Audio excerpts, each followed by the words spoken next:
Sean todos bienvenidos a la casa del Señor. Todos y todas bienvenidos a la casa del Señor. Esta es la casa del Señor, un lugar de paz y armonía. Y usted vino a este lugar porque el Señor tiene para usted una palabra. Amén. Voy a retomar un tema que estuve trabajando semanas anteriores. La semana pasada hice un salto para una prédica especial, pero estuvimos hablando hace 15 días y durante 2 semanas sobre el tema de la honra. Estuve hablando sobre los códigos de honra, códigos que aprendíamos que necesitamos decodificar nuestro cerebro, decodificar nuestra vida, a lo que nuestros padres, aunque fue sin mala intención, nos codificaron para una vida. Pero cuando llegamos a los caminos del Señor, siendo hijos e hijas de Dios, tenemos que cambiar esos códigos en nuestra mente. Tenemos que sacar aquello que nos aparta de Dios y tenemos que establecer el reino de Dios en nuestra mente y en nuestro corazón. Eso implica, ojo, sacar cualquier cosa en nuestra mente que fue plantada. Y yo te quiero ser claro con esto. Yo creo que nuestros antecesores, pastores, líderes, aún nuestros propios padres, cada quien enseña lo que sabe. Nadie puede enseñar algo que no sabe. Y nuestros padres, con su mejor intención, enseñaron lo mejor que nos pudieron enseñar. Pero eso no quiere decir que aunque fue lo mejor, fue lo correcto. Ahora que estamos en el camino del Señor, nosotros tenemos que cada cosa que hemos aprendido en la vida empezar a canalizarla bajo los principios bíblicos, bajo los principios de la palabra de Dios.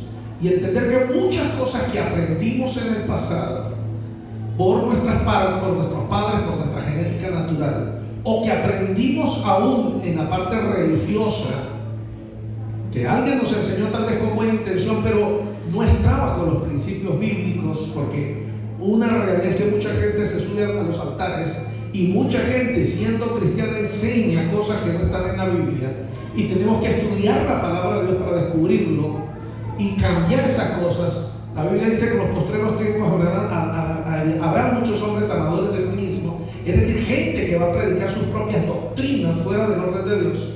Pero también hay que entender que a veces hay gente que no es por mala intención, simplemente enseñan lo que aprendieron, lo que escucharon de otras personas y lo predican y hasta lo enseñan. Yo he escuchado gente decir, como dice la Biblia, ayúdate que Dios te ayudará. Y hay gente que cree que ese texto bíblico está en la Biblia, que ayúdate que Dios te ayudará.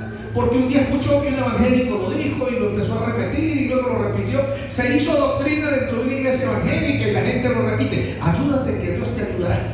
Y eso no está en la Biblia, pero se hizo costumbre. Alguien lo dijo porque le sonó bonito, porque le pareció bonito. Se volvió cultura evangélica, pero está fuera del orden de Dios. No es bíblico, no está en la Biblia. Yo no puedo seguir diciendo que eso lo dice la Biblia. Ahora, codificarnos significa estudiar la palabra de Dios, descubrir que hay cosas que están en mi mente que están equivocadas fuera del orden de Dios, porque alguien tal vez no con mala intención, lo hizo con buena intención, pero me enseñó desde su limitación teológica. Por eso es tan importante que los hombres y mujeres de Dios estudiemos la palabra de Dios. Por eso aquel que es líder, aquel que es predicador, aquel que enseña la palabra de Dios, también debe estudiar y debe convertirse en lo que nosotros somos, en su servidor, en un teólogo. ¿Para qué? Para aprender a estudiar la Biblia, para luego poderse enseñar al pueblo de Dios de la manera más correcta. Fíjate que, por ejemplo, para entrar en el tema solo como introducción, hay un tema que yo le he dado duro durante muchos años, y es el tema del ayuno. Y ojo, voy a decirlo despacito, con calma, porque el problema es que la religión y la tradición nos enseñó que el ayuno es para que yo consiga trabajo, que yo ayuno para que mi mujer cambie, deje de pelear, que yo ayuno para que mis hijos se porten bien, que yo ayuno para que mi mujer deje de fastidiarme, mi marido deje de fastidiarme. Y usted está totalmente equivocado, porque nada de eso aplica y no se ayuna para eso. Bájale un pelín, dijo, le pedí mucho y se me pasó, un pelín más nada. Y estamos equivocados, porque bíblicamente el ayuno no es para eso. Usted no va a encontrar respaldo bíblico en la Biblia que el ayuno sea para cambiar a la gente.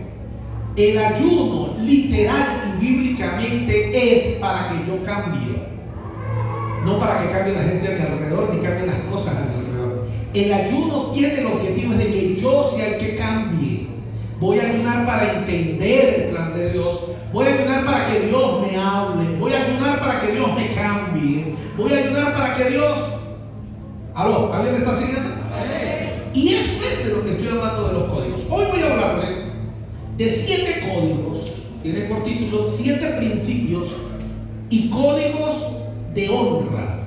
7 principios y códigos que tienen que ver con la honra. Voy a hablar de 7 áreas en la vida del cristiano que son principios bíblicos, que son códigos que tienen que ser identificados, tienen que ser marcados en nuestra mente, en nuestra cabeza, en nuestro espíritu, y debemos ser practicantes de ellos para poder disfrutar de las bendiciones que nuestro Dios tiene para nosotros. Así que sacúdate al lado y dígale: ponte pilas que hoy Dios te va a hablar.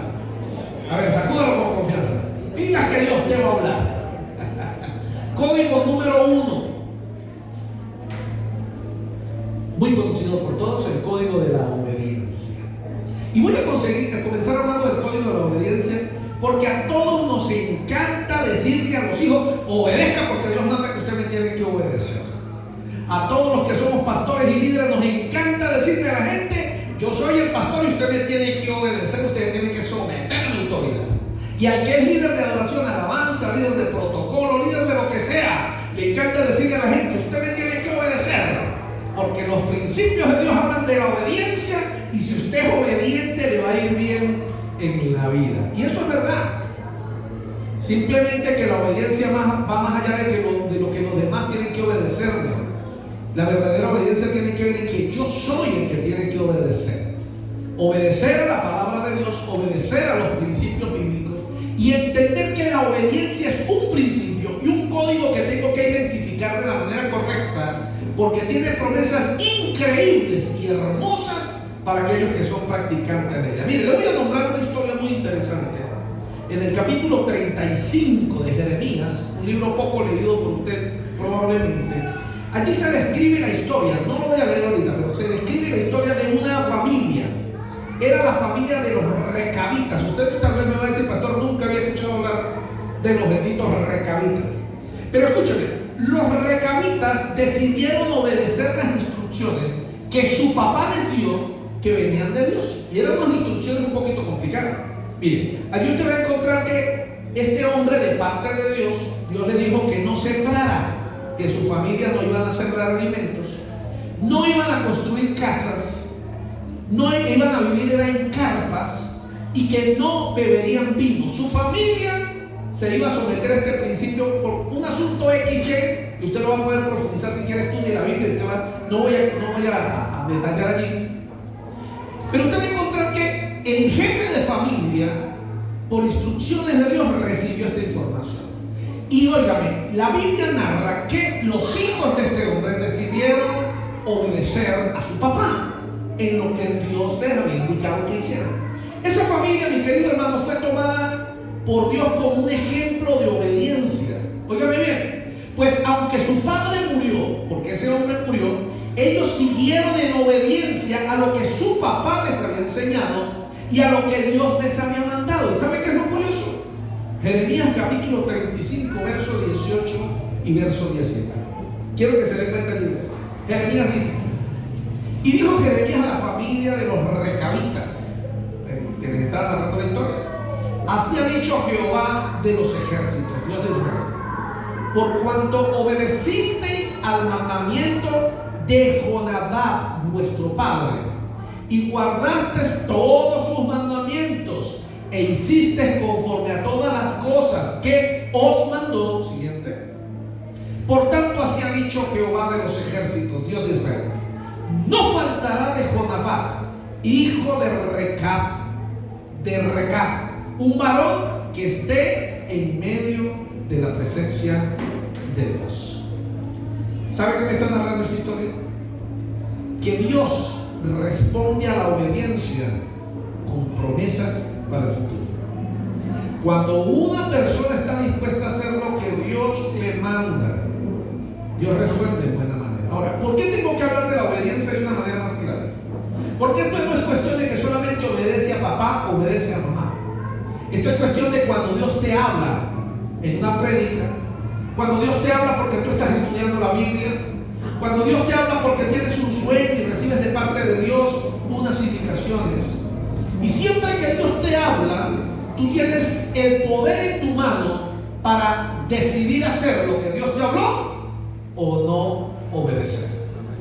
Muchos de nosotros como buenos evangélicos somos buenos diciendo amén, tremenda palabra, aleluya, gloria a Dios. Pero nos vamos para la casa y no hacemos lo que Dios nos dijo que hiciéramos. ¿Sabe cómo se llama eso? Desobediencia.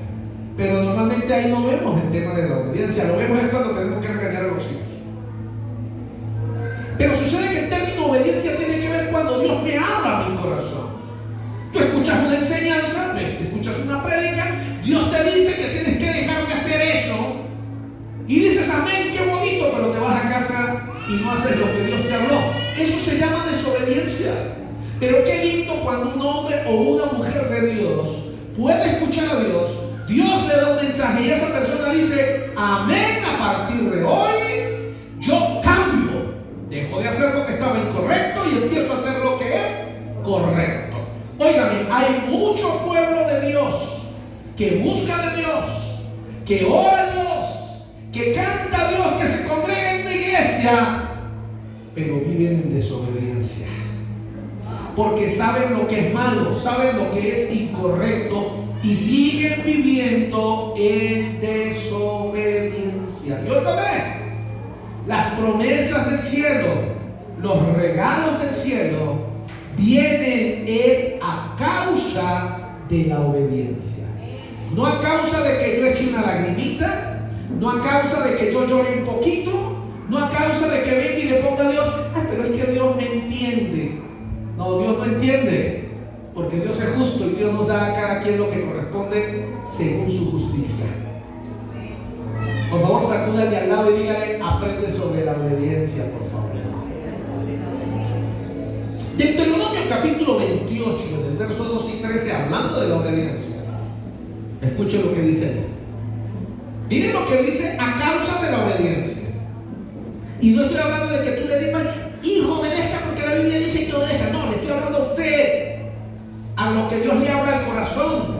A usted que Dios le está hablando en este momento y le está recordando en lo que está mal en su corazón, usted tiene que corregirlo. Aquello que usted sabe que está mal y tiene que corregirlo porque sabe, no necesita que el pastor se lo diga, no necesita que nadie se lo diga, porque el Espíritu de Dios se lo está redarguyendo ahí en su corazón.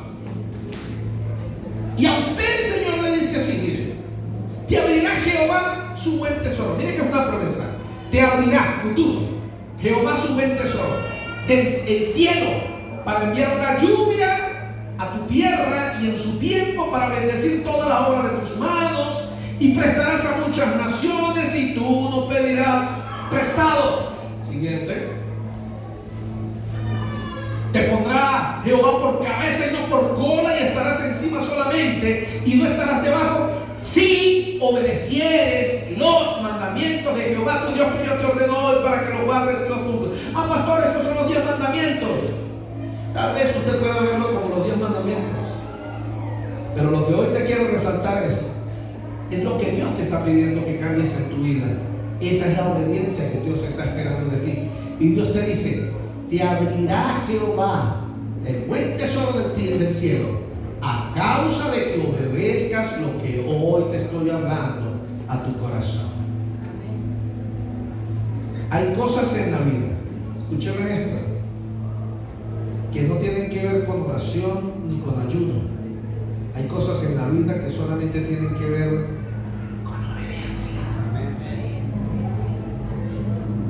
En español, no importa cuánto ores, no importa cuánto ayunes, no importa cuánto berrees y botes moquitos, hasta que no decidas obedecer lo que Dios te dijo en el corazón, no va a haber un cambio. Y la obediencia abre puertas, la desobediencia la cierra. Hay cosas por las que puedes estar orando y hay cosas que estás esperando que el cielo abra sobre ti, pero nada va a ocurrir hasta que no obedezcas, porque eres tú el que tiene que obedecer. No es que van a ocurrir las cosas y después obedeces, no, es que la promesa bíblica tiene un orden. Tú obedeces primero y el cielo luego se abre. Sacuda al de al lado y dígale: la obediencia tiene grandes regalos. Amén. Número 2. Segundo principio y código de honra que tengo aquí en mi mente, en mi corazón. ¡Aleluya! ¡Amén! Esa sí grita oro, nieta. Número 2, excelencia. Diga conmigo: excelencia. Excelencia. Excelencia. ¿Se le fue el pie? La abuela maltratando a la niña, no, hombre. Linda la china, ¿verdad?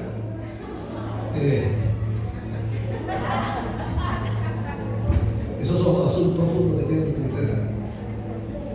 Escuche lo que le voy a enseñar, mi querido hermano. En el reino de Dios no funciona lo regular, no funciona lo más o menos. En el reino de Dios solo funciona la excelencia. Voy a decirlo de otra manera. En el reino de Dios, las promesas de Dios, las cosas que Dios tiene prometido para los hijos de Dios, no funciona para los medios cristianos, no funciona para los que medio obedecen, no funciona para los que medio aman a Dios.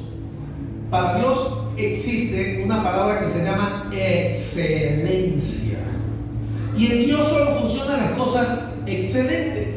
Alguien que definitivamente quiere codificar su mente al reino de Dios, al corazón de Dios, es alguien que tiene que aprender a renunciar a la mediocridad, a las medias tintas de la vida, porque las medias tintas de la vida no nos acercan a Dios. Mire, es tan complicado las medias tintas, que en el libro de Apocalipsis hay una frase terrible, terrible, donde el Señor dice: mejor os fuera ser frío o caliente, porque a los tibios yo los vomitaré.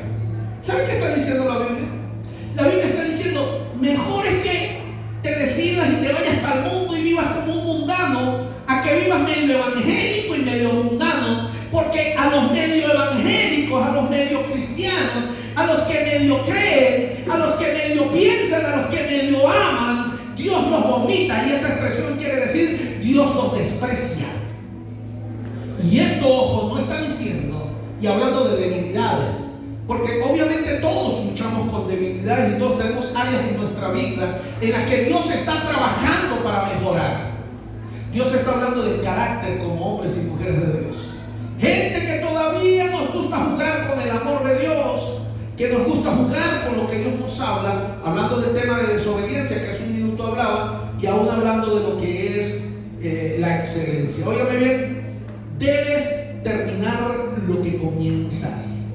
No puedes seguir dejando las cosas a medias en tu vida. No puedes seguir dejando cosas incompletas en la vida. Muchos de ustedes tienen una vida y mentalidad mediocre.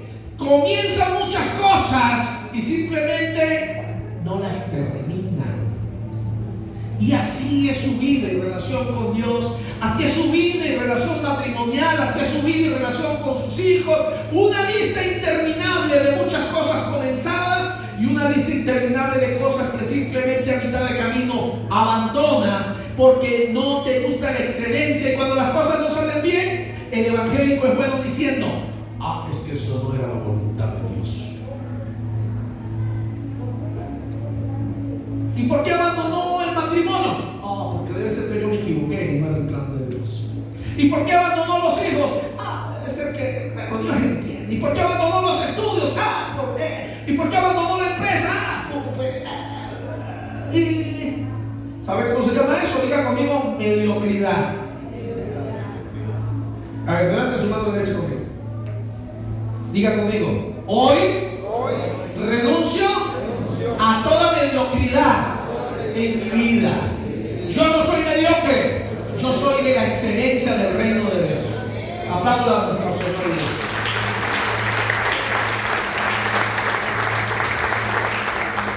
Miren, hay una historia en la Biblia sobre el arca de Dios. Allá en Samuel, el arca de Dios se perdió y durante 20 años estaba en la casa de un hombre llamado Abinadab, en los días de Saúl. El arca de Dios representaba la presencia de Dios. Y mire, lo curioso de esta historia es que dice que Abinadab tuvo el arca de Dios en su casa 20 años. ¿Cuántos años? 20 años es poquito o mucho tiempo. Y le voy a pregúnteme usted, pastor, ¿y qué pasó en esa casa? Durante la presencia de Dios estuvo 20 años en ese lugar. ¿Sabe cuál sería mi respuesta? Y lo que dice la Biblia, no pasó nada. Oye, el arca de Dios estuvo en la casa de un hombre y en 20 años no pasó nada. Pero la Biblia narra que el arca la movieron. Eso es otra prédica, otra enseñanza. No funcionó. Termina en la casa de otro hombre. ¿Alguien recuerda el nombre de ese otro hombre? Obed-Edom. El arca termina en la casa de Obed-Edom. Y el arca en la casa de Obed-Edom solamente estuvo 3 meses. Pero en 3 meses que estuvo el arca de Obed-Edom, el arca de Dios en la casa de Obed-Edom, la casa de Obed-Edom fue prosperada y bendecida en todo.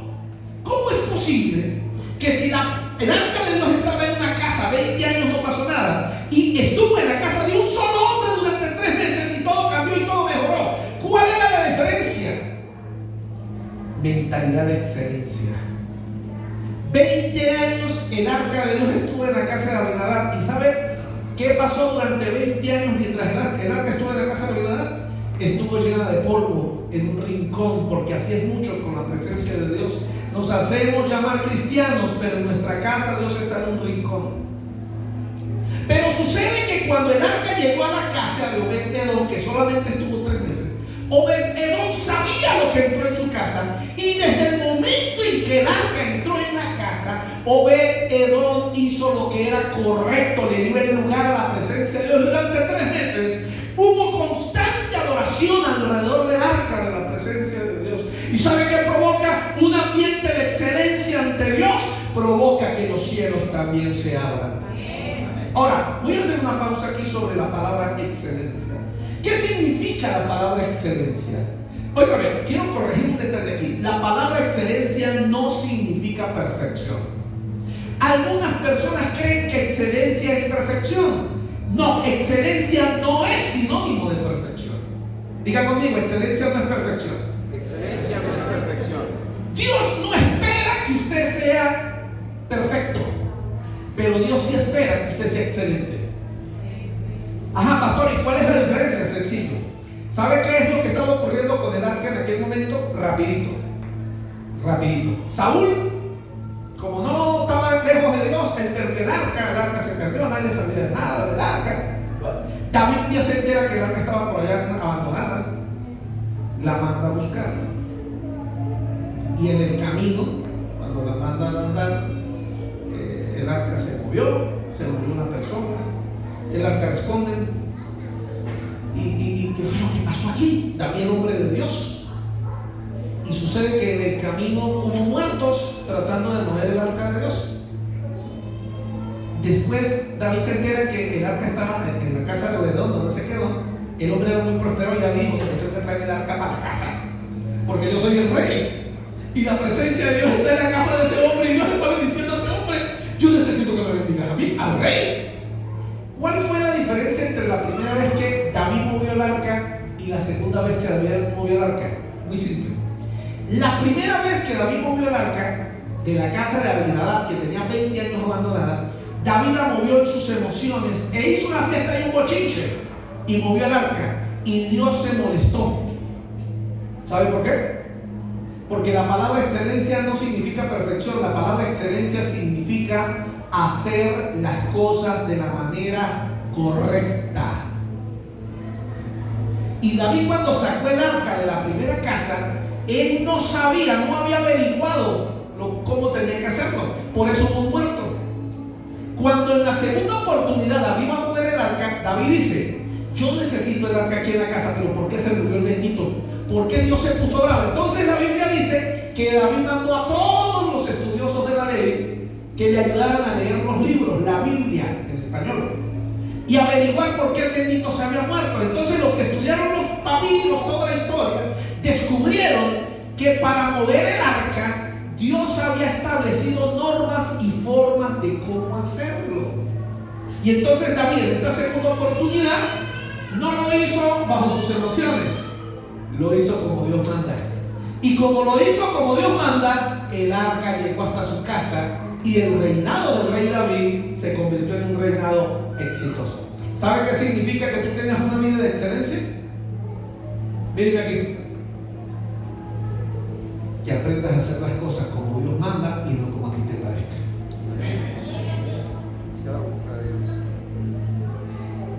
Yo siempre he utilizado esta palabra. Tristemente a veces las iglesias están llenas de opinólogos. ¿Qué es un opinólogo? Alguien experto en opinar. Es que yo opino, pastor, que eso que dice la Biblia no es así como usted lo está diciendo. Con todo el respeto que usted se merece, a mí no me importa su opinión, porque la Biblia no se basa en opiniones. La Biblia se basa literalmente en lo que ella dice y en lo que debe hacer. Y alguien que no estudia la Biblia no tiene derecho a opinar. ¿Y sabe cuál es el problema? Que hay muchos evangélicos que le encanta opinar de la Biblia y no saben Biblia, no leen la Biblia, no buscan de Dios, pero se creen que tienen derecho a opinar sobre lo que dice la Biblia y todavía no entienden por qué sus vidas están bajo fracaso. Pastor, ¿y cómo me explica eso? Sencillo, hay un texto en la Biblia muy cortito que dice así: por sus frutos tú lo conoceres. Por sus frutos se conoce el árbol. Hay gente que es muy buena opinando y sus vidas son un desastre. ¿Sabe qué quiere decir eso en español? Que sus opiniones están equivocadas, que usted algo está haciendo mal. Las opiniones no sirven de nada.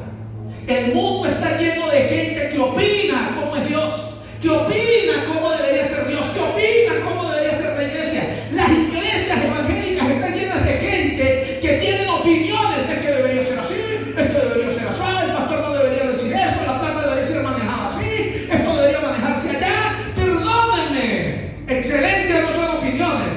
Excelencia es hacer las cosas bajo lo que la palabra de Dios enseña, bajo los principios que Dios enseña, porque las opiniones no te van a liberar del infierno. Lo que te va a liberar del infierno es la obediencia a Dios y el hacer las cosas como Dios ha mandado que deben ser hechas.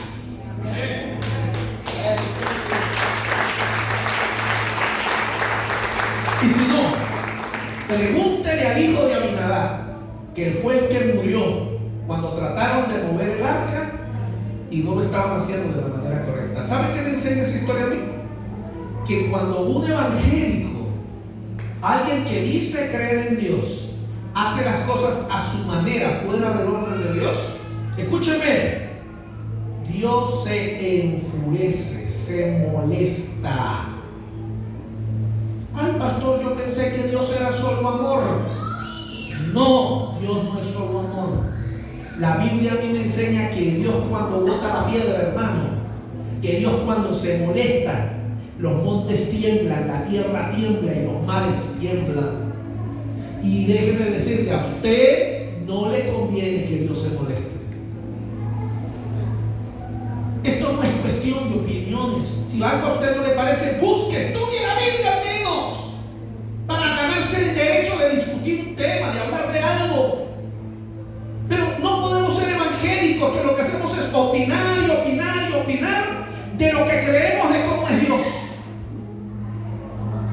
Es que yo creo que guárdese su opinión, estudie la Biblia o al menos escuche un buen sermón.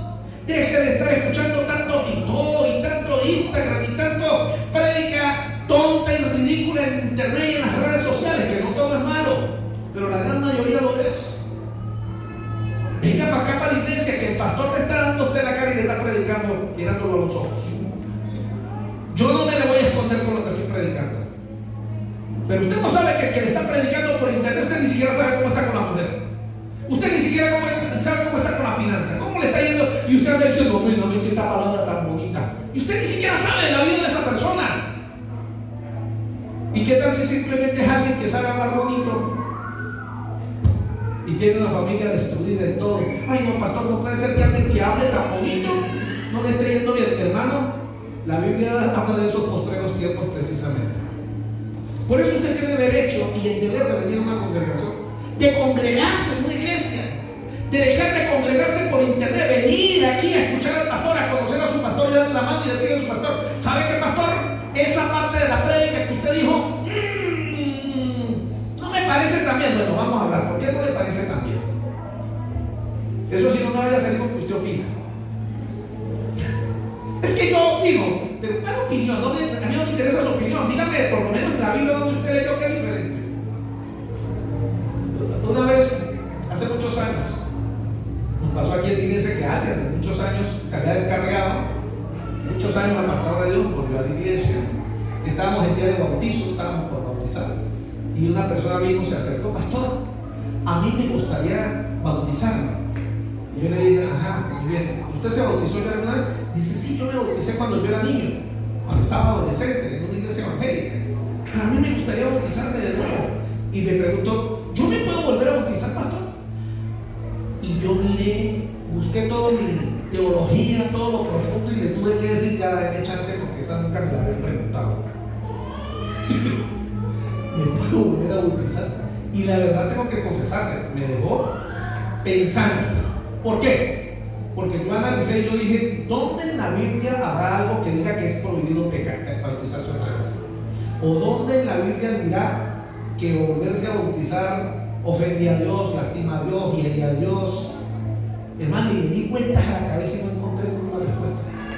Me fui al concepto que es bautismo. Al concepto de bautismo. ¿Bautismo qué es? Bautismo es manifestación pública de mi fe en Cristo, lo que yo he confesado en privado. Yo dije, bueno, si una persona quiere públicamente manifestar que ama a Dios, el bautismo es un canal. Hermano, yo no conseguí ninguna razón. Yo, si se quiere bautizar, vamos a volver a bautizar, pero eso sí, con agua más caliente que la última vez. Mire, eso sobró gente, hermano, que me criticó, pastores que me juzgaron. Fíjate, hermano, si usted me demuestra que la Biblia dice que eso es pecado, es malo, o que alguien se va a ir para el infierno por eso, pues yo le escucho. Pero es que yo estudié la Biblia y me encuentro con una persona que tiene 30 años de descarriado, se quiere reconciliar con Dios, quiere hacerlo bien, quiere hacer un pacto con Dios, quiere dejar atrás el pasado, conectarse con Dios. ¿Por qué no me voy a permitir que vaya a las aguas otra vez lo que quiere? Si eso lo hace sentir bien, en paz con Dios, de que renuncie al pasado, amén, hágalo. Todos tenemos derecho a arrepentirnos y volver nuestro rostro a Cristo. Por eso es que a veces en la iglesia evangélica corremos a la gente y la gente no quiere volver a la casa del Señor porque se siente que los vamos a juzgar o los vamos a condenar. Y la única realidad, hermano, es que a veces es así. Los evangélicos somos buenos juzgando, somos buenos condenando y buscamos cualquier excusa para justificar cualquier acción, cuando en verdad todo está basado en el amor de Dios. Así nos ocurre con estas cosas, hermano. A mí me impacta encontrar que la presencia de Dios estuvo en un lugar por solo 3 meses. Y en 3 meses esa familia fue prosperada, bendecida y les fue bien en todo. La presencia de Dios, sin duda alguna, ha estado en tu casa desde que tú eres cristiano. La pregunta es, ¿esa presencia se ha hecho manifiesta en tu hogar? ¿O esa presencia tiene 10 años, 20 años y 30 años en tu casa? Y lo que esa presencia, aunque está llena de polvo y no ha provocado nada en ese hogar. Eso es lo que debemos analizar. Porque ¿de qué sirve que yo sea evangélico de toda la vida? De que yo sea evangélico, de conocer a Cristo de toda la vida. ¿Dónde están los frutos de yo ser evangélico de toda la vida? ¿Dónde están mis hijos? ¿Dónde están mis nietos? ¿Dónde está el resultado y el fruto de que Dios ha estado en mi hogar, ha estado en mi familia? Porque Obed-Edom lo único que necesitó fue que la presencia de Dios estuviera 3 meses más nada. Y en 3 meses fue prosperado en todo. ¿Por qué? Porque Obed-Edom respetó la presencia de Dios, hizo todo como Dios lo mandaba. Y como Dios habla y se le obedece, Dios desata las ventanas de los cielos en abundancia y bendición. Así que hoy usted y yo tal vez tenemos que pensar en renunciar a tanta religiosidad y aprender que a Dios no le gusta la religiosidad. A Dios le gusta es la obediencia y la excelencia. Es decir, que yo obedezca, pero que obedezca a buena gana y que obedezca como Dios espera que yo haga.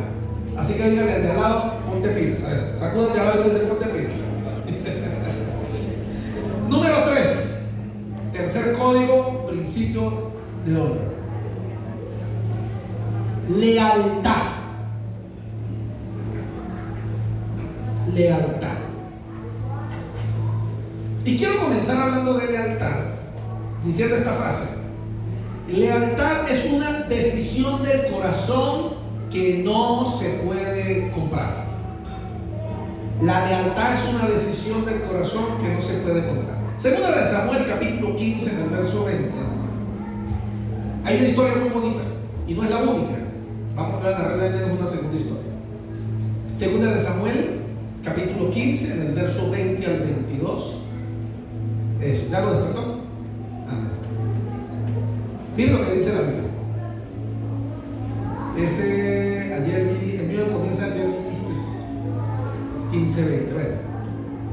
Y Saúl respondió a Samuel: antes bien he obedecido la voz de Jehová y fui a la misión que Jehová me envió.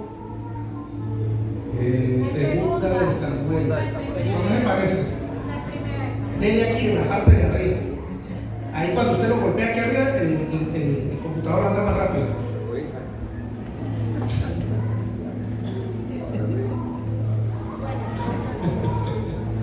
Gracias. Mire que está revisando en el teléfono.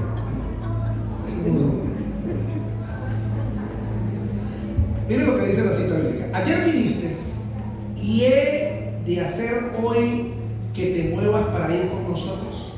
En cuanto a mí, yo iré a donde pueda ir. Tú vuélvete y haz volver a tus hermanos, y Jehová te muestre amor permanentemente y fidelidad. Escucha esto. Y respondió Itaí al rey, hablando del rey David, y respondió Itaí al rey diciendo: vive Dios y vive mi señor el rey, que o para muerte o para vida, donde mi señor el rey estuviere, allí estaré también tu siervo. Entonces David le dijo a Itaí: ven pues y pasa. Y pasó Isaí Geteo y todos sus hombres y toda su familia. Repito, lealtad es una decisión del corazón y no se puede comparar. La palabra lealtad, mi querido hermano, es una palabra para el mundo hoy, es una palabra tonta, es una palabra estúpida, es una palabra ridícula, es una palabra que no debería existir, porque en este mundo la lealtad es algo que no importa. En este mundo cada quien debe responder por lo suyo, y el que descuide, que Dios lo haga recompensado. Eso es lo que es la lealtad en este mundo. Pero para nosotros, los hombres y mujeres de Dios, debemos entender que la palabra lealtad es un principio bíblico y es un código que nos conecta con la honra para disfrutar de las bendiciones de Dios. Mire, Itaí decidió acompañar a David en tiempo de muerte o en tiempo de vida. Él estaría allí. Él le prometió. Y usted debe captar, si estudia la Biblia, que el rey David en ese momento estaba siendo perseguido para ser asesinado. Itaí era su amigo, y Itaí le dijo: yo soy tu amigo, tu pana, te amo como mi hermano, déjame estar a tu lado. Y David dijo: no, chaco, váyase para su casa, usted no necesita padecer conmigo. No, señor, para vida o para muerte, en las buenas o en las malas. ¿Ha escuchado usted esa frase de los buenos amigos? En las buenas o en las malas. Lo que pasa es que casi siempre se dice en las buenas o en las malas, y solamente están en las buenas.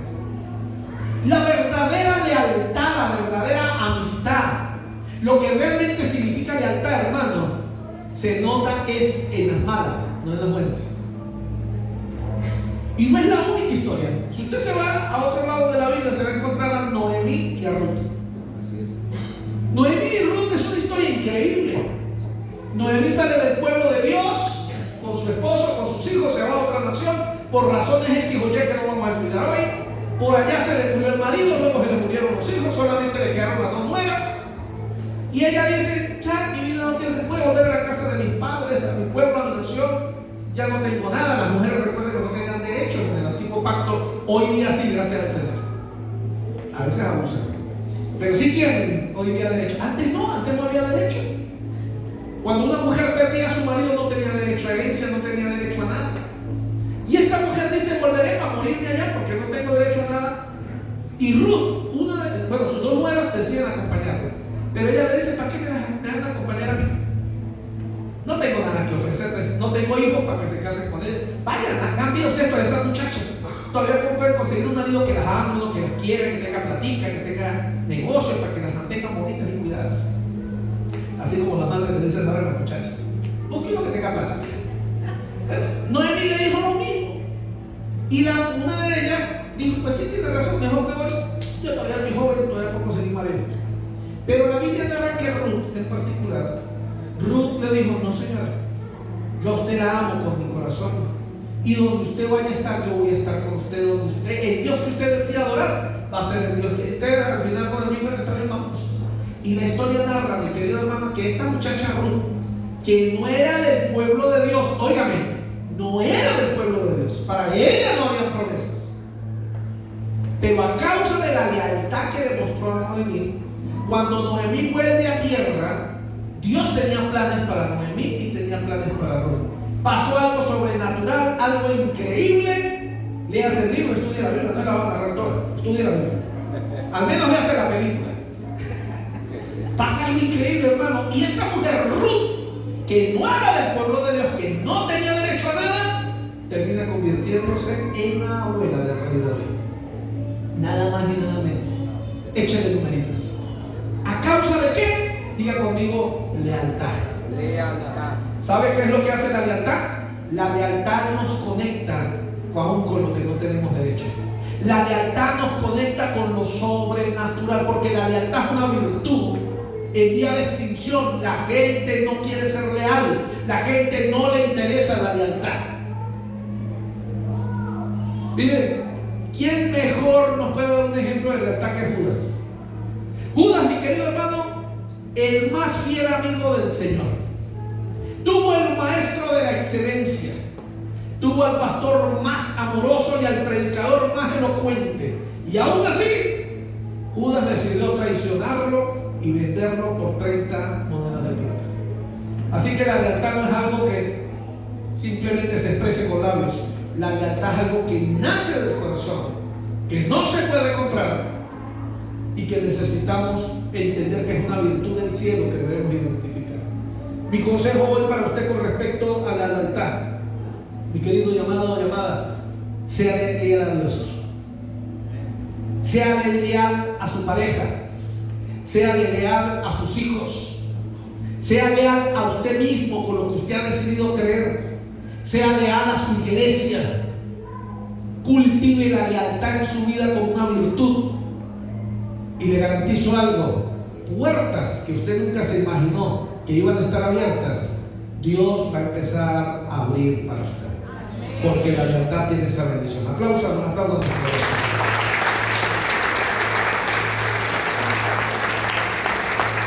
Número 4, humildad. Pastor, esa sí me la sé porque yo soy muy humilde. Y vamos a comenzar por el principio que significa la palabra humildad. Y lo he repetido, pero tengo que volverlo a repetir. Hoy un poco de gente nos visita que tal vez nunca me ha escuchado hablar de humildad. La palabra humildad, la gente cree que está relacionada con recursos económicos. Ay, una cuenta es muy humilde. No diga que es humilde, diga es pobre. Una persona pobre es una cosa, una persona humilde es otra cosa. La humildad no tiene nada que ver con recursos económicos. Yo he conocido gente pobre que son muy orgullosos, terribles. Y he conocido gente que tiene con qué, que son personas muy humildes. ¿Sabe qué significa la palabra humildad? La palabra humildad, según el contexto bíblico, significa, primero, es una virtud que debemos adquirir. Pero segundo, la palabra humildad significa capacidad de aprender y ser transformado. Una persona humilde es una persona que está preparada para ser corregida, para aprender y para cambiar. Pregunto, no me responda. ¿Usted es alguien humilde? ¿Usted es alguien que aprende, crece, cambia y se desarrolla? ¿O es como un burrito terco hasta la muerte y se muere como nació? Porque lo contrario a la humildad es la terquedad. Y la terquedad en la Biblia es un pecado. Porque la terquedad es el tipo de persona: yo soy así, yo nací así es como soy y así me muero. A mí nadie me cambia. A mí nadie me va a venir a decir cómo criar a mis hijos. A mí nadie me va a decir cómo ser marido. A mí nadie me va a decir cómo tratar a mi mujer. A mí nadie me va a venir a decir cómo hacer negocio.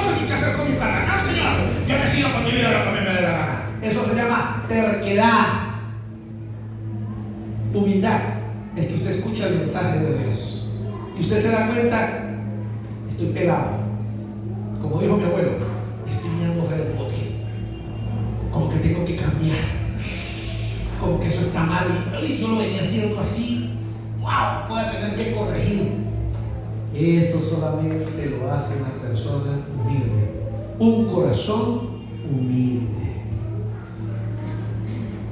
¿Alguien puede decir amén? Amén. Pregúntese a usted mismo y a usted misma, ¿yo soy una persona humilde? Jesús dijo, aprendan de mí que soy manso y humilde de corazón y hallaréis descanso para vuestras almas. Amados, la humildad es una virtud capaz de abrir grandes puertas de oportunidades. Escuchen lo que voy a decir. La humildad es una virtud capaz de abrir grandes puertas de oportunidades.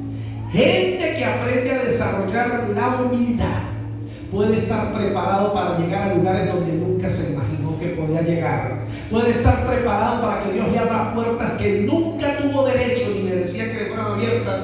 Pero la humildad me lleva a un nivel muy diferente en todas las cosas. Porque el principio de la humildad habla desde mi disposición. Aprender, cambiar, ser transformado para convertirme en lo que Dios quiere hacer conmigo. Por eso ser evangélico no es cuestión de que yo tengo 15 años en la iglesia, yo tengo 20 años en la iglesia, yo tengo 50 años en la iglesia, o como algunos se creen. Yo soy evangélico porque nací en el evangelio. Nadie nace en el evangelio, hermano. Eso es una bestialidad dicha por la ignorancia de las cucarachas dando vueltas en la cabeza. Nadie nace evangélico. El que quiera ser evangélico un día tiene que decidir aceptar a Cristo en su corazón. Así que sus hijos no son evangélicos. Siempre contan testimonio de la gracia que nos hizo nuestra hija. Pero que me gusta porque el chiste es bueno. Nos llegó a la casa con la cruz aquí porque era cerca como está hecha. Con la cruz en la ceniza en la cabeza. Llegó el preescolar, creo que estaba en preescolar. Segundo de la. Llegó con la ceniza que puesta en la cabeza. ¿Y usted qué le pasó? ¿Qué es eso? En la escuela la están poniendo a todos los niños y yo dije que me la pusieron. Nosotros todavía, pero ¿por qué la puso? O sea, no le dijeron nada. Yo sí, la maestra me dijo, no es que sus papás son evangélicos, ¿usted para qué la pone? Los evangélicos son mi papá, póngame la que me bonita. Nosotros soltamos la risa, nos reímos durante mucho tiempo. Pero la niña nos dio una enseñanza seria con esas palabras que ella dijo. Ella dijo, mi papá y mi mamá son los que son evangélicos, a mí póngame la cruz que me ve bonita. Y yo me puse a pensar en esto y yo analizaba con el tiempo y ahora enseño algo diferente en esto para estar claro. Tú tienes que entender que tus hijos un día van a decidir qué Dios es el que quieren en su vida y no necesariamente es el Dios que tú tienes. Por eso es tan importante que nosotros seamos un buen ejemplo para nuestros hijos, para que ellos tomen la decisión correcta cuando sea el momento. Todos en esta tierra, sin importar que tú tengas 10, 12, 15, 18, 19, 50 años, 80 años, para hacernos hijos de Dios, hay una condición bíblica que dice: aquel que reconoce a Cristo como su Salvador, confiesa sus pecados, se arrepiente de ellos, Él, nuestro Dios, le da el derecho y la potestad de ser hechos hijos de Dios. Amén. Y escúchenme, los más jóvenes en este lugar, no creen que usted se va para el cielo porque su abuela era evangélica o su mamá es evangélica. No, señor, eso no funciona así. Dios no tiene nietos ni tiene sobrinos. Dios solamente tiene hijos. Y aquí los que están jóvenes en este lugar, arrepiéntase de sus pecados, ore a Dios, pídale perdón y pídale que le haga su hijo. El Señor no le va a negar el derecho a ser su hijo. Pero nadie es hijo de Dios por herencia. ¿Oyó? Aquí tengo bastantes muchachos que sus padres son cristianos. Mucho cuidado si usted está pensando que se va para el cielo porque su mamá es evangélica. Está pelado.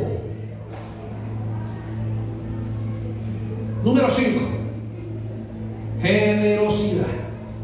¿Cuál es la número 5? 5 de 7. Ya casi vamos a terminar. Generosidad. Eclesiastés capítulo 11, en el verso 1 y 2, dice, primera de Eclesiastés, ¿no?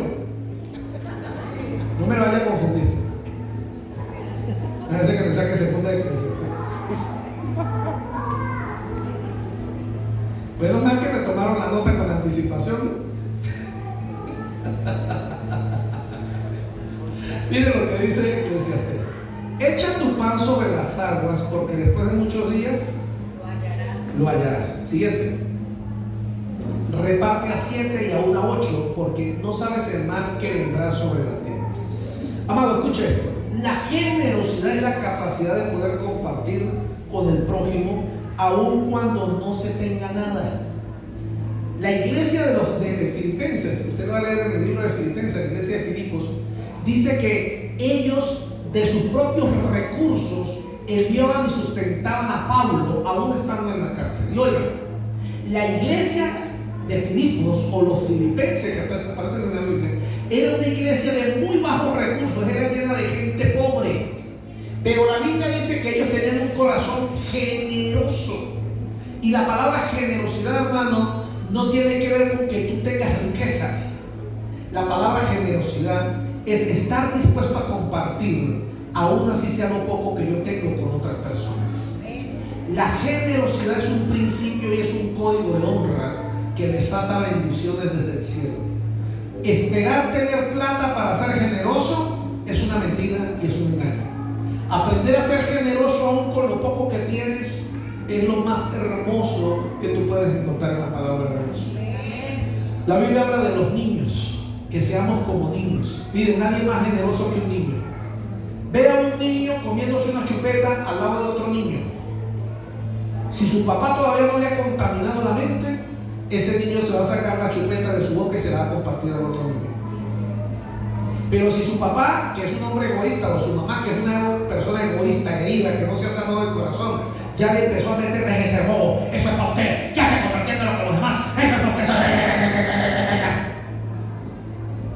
gente con el corazón herido, lleno de orgullo, enseñándole a los hijos egoísmo. ¿Y dónde está lo que yo le doy? Ay, yo lo compartí con... ¿Por qué te comparte con los compañeros? No, señor, eso yo me lo sudé, me lo gané con el... para que usted lo ande regalando a los demás. Un niño por naturaleza es un ser generoso. Un niño por naturaleza, cuando ve una necesidad de otra persona, lo poquito que tiene lo comparte. Ahora la Biblia dice que los que quieran ver el reino de Dios tienen que ser como niños. ¿Aló? Por eso la palabra o la virtud o la capacidad, el principio y el código generosidad abre el reino de los cielos. El ser egoísta me lo cierra. Y la palabra generosidad no tiene que ver con que tú tengas plata o no. La palabra generosidad tiene que ver que no importa lo que tú tengas, poquito o mucho, compartirlo con otra persona que tiene más necesidad de la que tú tienes. Eso se llama generosidad. Y algo que la Biblia dice muy interesante, muy bonito, una promesa bíblica clarita y en español: el que le da al pobre, Cristo le presta. Suena como un dicho popular de nuestra tierra, pero no, ese sí es bíblico. El que le da al necesitado le está prestando a Dios, y el que le presta a Dios, téngalo por seguro que Dios se la paga. Cuando tú estás dispuesto a compartir aún lo poco que tú tienes con alguien que tiene más necesidad de la que tú tienes, Dios lo anota en el librito, y el día que tú lo necesites, Él te devuelve la vuelta. Qué lindo descubrir ese código del reino. Aprenda a ser generoso, a ser generoso. No espere tener para dar. Hay mucha necesidad a su alrededor, desde que el Espíritu Santo le guíe. Yo no le estoy diciendo tampoco que se desprenda de su riqueza, que se rompa la ropa y que yo soy buena. No, yo no le estoy diciendo eso. A veces son las cosas más simples, las cosas más sencillas, que son actos de generosidad que pueden provocar cosas hermosas y que tal vez Dios te está invitando a que seas practicantes de ello. Número 6. Diga conmigo: gratitud. Ya estamos acabando. Gratitud. Primera de Tesalonicenses capítulo 5. Primera de Tesalonicenses capítulo 5, verso 16 al 18. Uy, mire, me metieron una RAM del 16 y lo pusieron más veloz de lo que estaba. Así es, rapidito. Estad siempre gozosos, orad sin cesar, dad gracias en todo, porque esta es la voluntad de Dios para con vosotros en Cristo Jesús. Dos cositas quiero resaltar aquí. Número 1, debemos aprender a ser agradecidos con Dios por todo lo que Dios nos ha dado. Pero ¿cómo nos cuesta ser agradecidos con ¿Cómo nos cuesta pararnos en la mañana y decirle al Señor, Señor, gracias por este nuevo día? Gracias por la vida, perdón, por la esposa que me has dado. Gracias por mi esposo, Señor. Gracias por mis hijos. No, yo sé que hay algunos que le dicen a su esposa vieja. Y él le dice viejo, mi gordito, mi barrigón, mi curcuchún. Yo no sé cómo usted le dice al suyo. ¿Alguien aquí se quiere desahogar? Mi caldito, mi peludo. Yo no sé cómo mi reina pepeada. Pero una de las primeras cosas que tenemos que aprender con la gratitud es a darle gracias a Dios por lo que Él nos ha dado. Y la segunda, que no le va a costar, es que según la Biblia, por eso se llama código y por eso es un principio, yo tengo que aprender a ser agradecido por Dios por las cosas que no entiendo y por las cosas malas que me han pasado en la vida. Esa no creo que sea la verdad. Pastor, ¿cómo así? Bajé de lo mejor. Que yo tengo que darle gracias a Dios por... ¿Y por qué? ¿Por qué? ¿Ah? Escuchen esto. Gracias a esas cosas malas que viviste, es que hoy estás donde estás.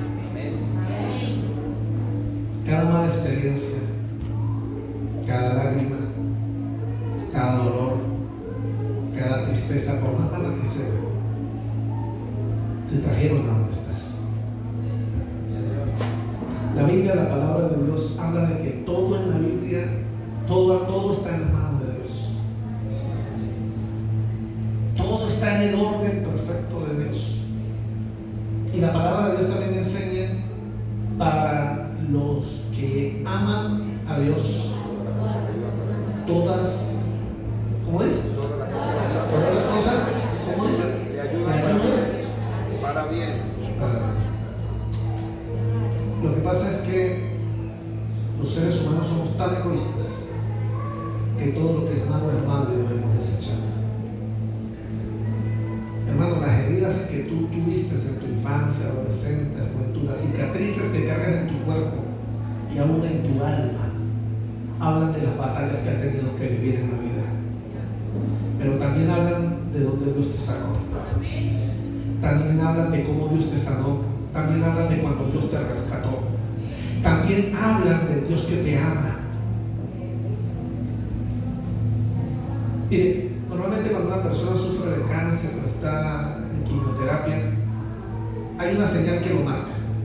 Y uno sabe cuando una persona está pasando por quimio porque le pasa algo en común. ¿Qué es lo que le pasa? Se le cae el pelo. Es inevitable. Esos son marcas. Gloria a Dios, la persona se sana, Dios la bendice y le vuelve a salir el pelo. Bueno, algunos ya estaban marcados por la historia para quedarse calvos.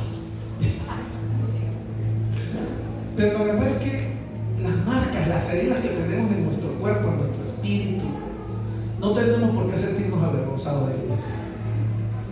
Muy por el contrario, tu pasado habla de la grandeza de Dios. No tienes por qué avergonzarte de tu pasado. Vienes de la miseria, vienes de la pobreza, existen cosas muy malas. ¿Cuál es el problema? Para la gloria de Dios existe un Dios grande, poderoso, que te transformó, que te cambió, que hizo cosas increíbles contigo. Aprendamos a ser agradecidos por lo bueno y por lo no tan bueno. Y número 7 y por último, fructificación.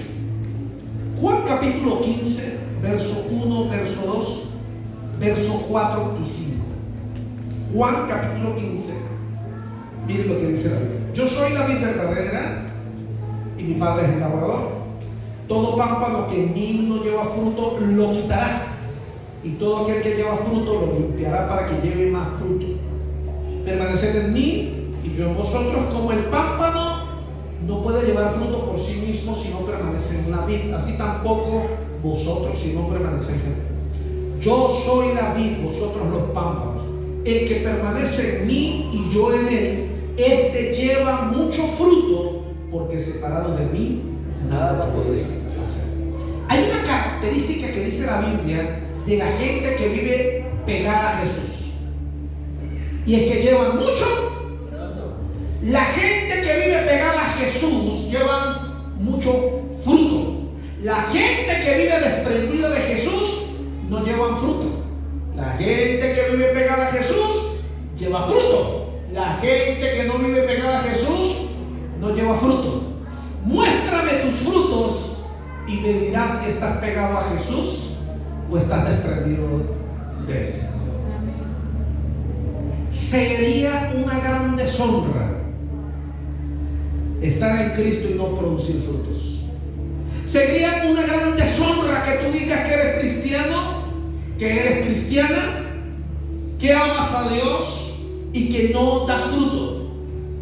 Porque los hijos de Dios fuimos lavados por la sangre del Cordero, y todo espíritu de esterilidad en cualquier área de nuestra vida fue arrancada en el momento en que Cristo entregó su vida en la cruz por nosotros. Usted y yo tenemos el ADN de la fructificación. Usted y yo poseemos el ADN de que las cosas se multipliquen, se fructifiquen, que crezcan y que sean buenas. Eso está en mi ADN, está en tu ADN. El Señor dejó escrito en su palabra para ti, para ti. Todo lo que toque en tus manos será prosperado. Todo, a donde quiera que camines habrá bendición. Todo lo que pise en tus pies será tuyo. Eso lo dice la Biblia. Es una promesa, es un principio, es un código de la honra escrito para ti y para mí. Pero el detalle está en: todo el que permanece en mí llevará mucho fruto. Lejos de mí nada podréis hacer. Mucho fruto, nada. Lejos de Dios no hay fructificación. Lejos de Dios no hay nada bueno. En Él hay futuro. En Él hay fructificación. Óigame, ¿en qué? En todo. ¿Quieres una familia bendecida? Apégate a Dios. El Señor te dice hoy: fuera de mí nada podéis hacer. Pégate a mí.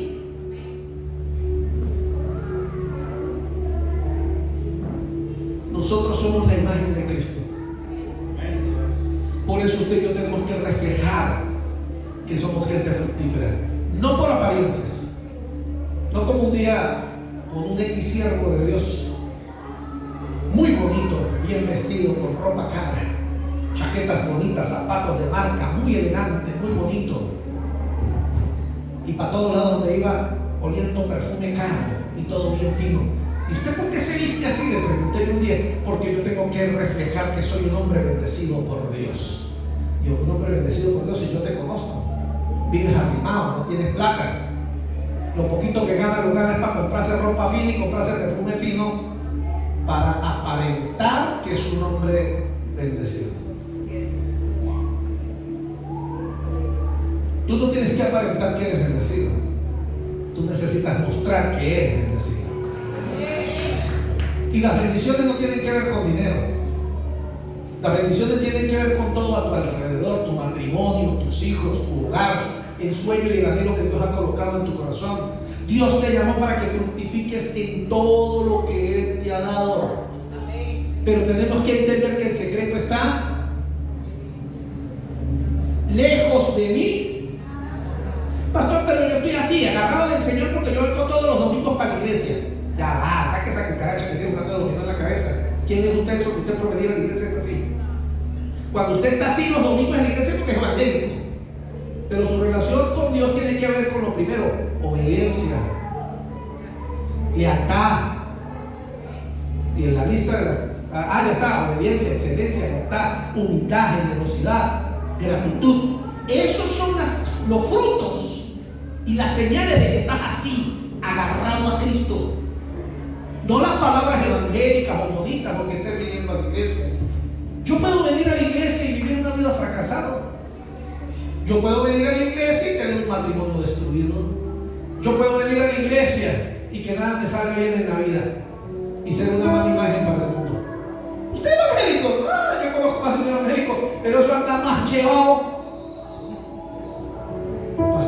pasa eso? Porque a veces podemos ser evangélicos, pero estamos lejos de la verdad de Dios. Vivimos de opiniones, vivimos de ideas de religiosidad, pero no nos hemos agarrado realmente de Dios. No vivimos bajo los principios de Dios, bajo las condiciones del reino de Dios. Si usted sabe lo que es bueno y no lo hace, la Biblia dice: el que sabe hacer lo bueno y no lo hace, le es pecado. Ahí está la diferencia de la fructificación. Cuando yo no vivo bajo los principios de Dios, sé qué es lo que tengo que hacer, pero no lo hago. Y no le estoy contando, le estoy diciendo: escucha al Espíritu Santo que usted está hablando. Escucha al Espíritu Santo que a usted le habla cada vez que usted ora, lee la Biblia. Escucha al Espíritu Santo que usted no puede negar la voz de Dios cuando le habla a su corazón. Usted podrá negar lo que este hombre está diciendo desde este altar, pero usted nunca podrá negar cuando el Espíritu Santo le habla allí donde llega su corazón, la palabra de Dios, donde mis palabras no pueden llegar, donde llega la presencia de Dios y te redarguye dentro de tu corazón, recordándote que eres pecador, recordándote que vives a tu manera, que vives a tu forma, que vives y que te acomodas a como mejor te parece. Que cuando la Biblia dice que debo tomar y desechar, entonces algunos evangélicos somos buenos en tomo lo que me conviene y desecho lo que no me conviene. Y así vivimos muchos evangélicos. Lo que de la prédica me conviene, digo amén, y lo que no me conviene, no hay problema, eso no es de Dios. Estás muy perdido, estás perdido, estás fuera del orden de Dios. Y mientras tengas este estilo de vida, no vas a poder ver la gloria de Dios. Amados, codificar mi vida a los principios de honra me conectan con el corazón de Dios. Me convierten en una persona que restaura y manifiesta la imagen de Dios. Y me convierte en alguien parecido a Jesús. Es muy importante para usted y para mí entender los códigos y principios. Tenemos que entenderlos de manera racional aquí en nuestra cabeza. Comprenderlos aquí en la cabeza.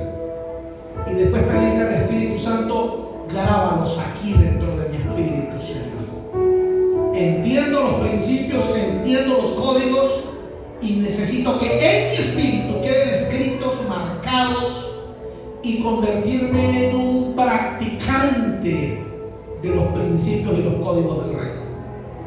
Y allí es donde las cosas pueden cambiar. En nuestra tierra, en nuestro planeta, hay solamente dos clases de personas: los que viven su vida bajo los principios de honra y los que viven su vida bajo los principios de la deshonra.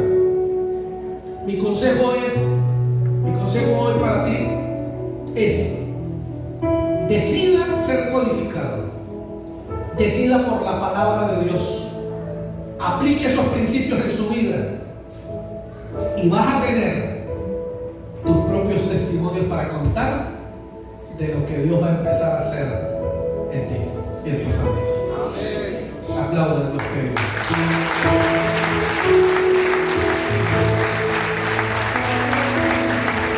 ¿Qué tal si se coloca en pie? Cantemos esta canción y después nos vamos para la casa de Rosa. Bueno, los que tienen planeado ir a comer una sopita, un hervidito, pero vamos a cantar esta canción. No se alborote la carne todavía. Manténgase en el espíritu. ¿Cuántos escucharon palabra de Dios hoy? No le voy a preguntar si le gustó. Lo que le voy a preguntar es: ¿va a salir a obedecer? ¿Va a salir a cambiar en su vida? Porque le aseguro algo: si usted decide hacer lo correcto, el reino de los cielos está preparado para desatar sus bendiciones.